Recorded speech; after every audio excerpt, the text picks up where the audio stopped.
Assalamualaikum warahmatullahi wabarakatuh. Perkenalkan, saya Dini Ariani dengan NIM 211410215. Di sini kami dari kelompok 2 akan menjelaskan tentang tugas Big Data.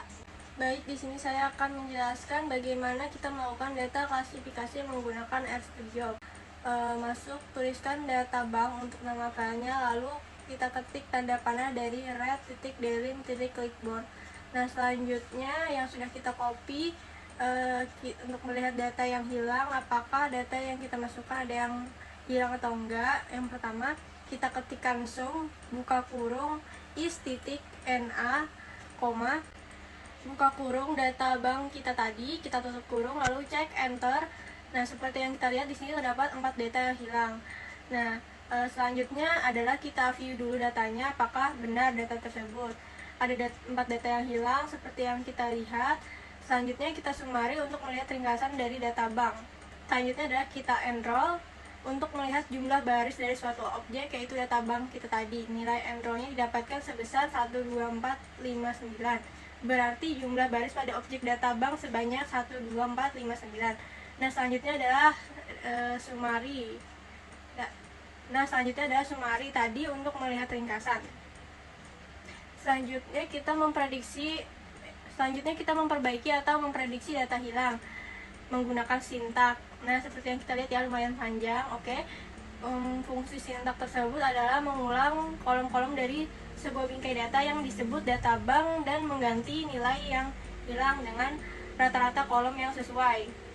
Karena data kolom tersebut sudah terisi, maka kita bisa melanjutkan ketik lagi summary untuk melihat ringkasan data yang sudah terisi data kosongnya. Yang tadi kan summary data, tadi belum terisi nilai kosongnya, sekarang sudah terisi nilai kosongnya. Baik, selanjutnya adalah membuat pengaruh. Nah, yang ini akan dilanjutkan oleh rekan saya, Nur Alisa.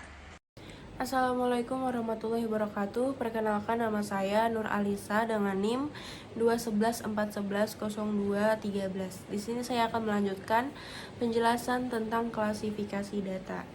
Oke, selanjutnya kita melihat pengaruh dengan menggunakan metode regresi logistik. Nah, di sini untuk membuat modelnya itu kita perlu mengetik model regresi panah GLM Y data bank family binomal. Maka di ujungnya ini kita tekan CTRL enter, maka muncullah hasilnya seperti di bawah ini. Nah, dari yang ada di bawah ini menunjukkan bahwa intercept ini adalah yang paling berpengaruh. Data yang paling berpengaruh adalah intercept dengan bintang 3. Kemudian ada juga X094, ini juga berpengaruh. Kemudian lagi kita scroll ke bawah sedikit. Nah, sedikit saja ya. Nah, ini ada juga X099 juga terlihat berpengaruh. Kemudian ada juga ini satu bintang, yaitu X096. Artinya itu lumayan berpengaruh. Jadi 3 bintang ini menandakan bahwa ia sangat berpengaruh, dan sedangkan yang satu bintang ini ia diartikan lumayan berpengaruh. Jadi yang berpengaruh ada intercept yang pertama, kemudian yang kedua ada X094, kemudian X099, sedangkan yang lumayan berpengaruh itu X096. Oke, selanjutnya tingkat signifikansi. Nah, selanjutnya adalah untuk memprediksi data baru dengan menggunakan metode klasifikasi random forest. Nah, di sini untuk memprediksi data baru dengan menggunakan metode klasifikasi random forest, kita harus mendownload package dari karetnya itu, karet gitu. Ya, jadi di sini kita ketik library dalam kurung karet, maka tekan CTRL enter dan muncullah hasilnya seperti ini. Ini menandakan sedang di-download gitu. Oke, selanjutnya kita ketik lagi. Ini dataku, create data partition dalam kurung as titik faktor dalam kurung data bank $y tutup kurung. Nah, P-nya ini di awalnya kan di sini P-nya 0,8, tapi kita ganti jadi P sama dengan 0,7. Ini untuk melihat data training ya, data training sebesar 70%, sedangkan data testing itu hanya sebesar 30% saja. Nah, data training sama panah, data bank, kemudian dataku, hashtag data training. Ini untuk melihat data training, ini data testing. Setelah di input, jangan cara CTRL enter, maka kita bisa melihat dari end row-nya data training, banyaknya observasi dari data training itu adalah 8.722. Sedangkan end row dari data testing, banyaknya observasi dari data testing yaitu 3.737.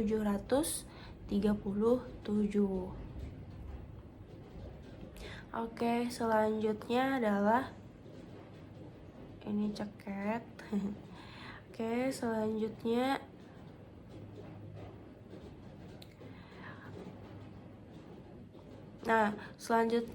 kita melakukan undersampling sekaligus melakukan klasifikasi dengan metode random forest. Yang pertama kita harus masukkan package-nya lagi yang GBM dan juga random forest. Nah, di sini kita ketik library dalam kurung GBM, tekan CTRL enter, maka muncullah seperti ini. Ini artinya lagi loading download gitu ya.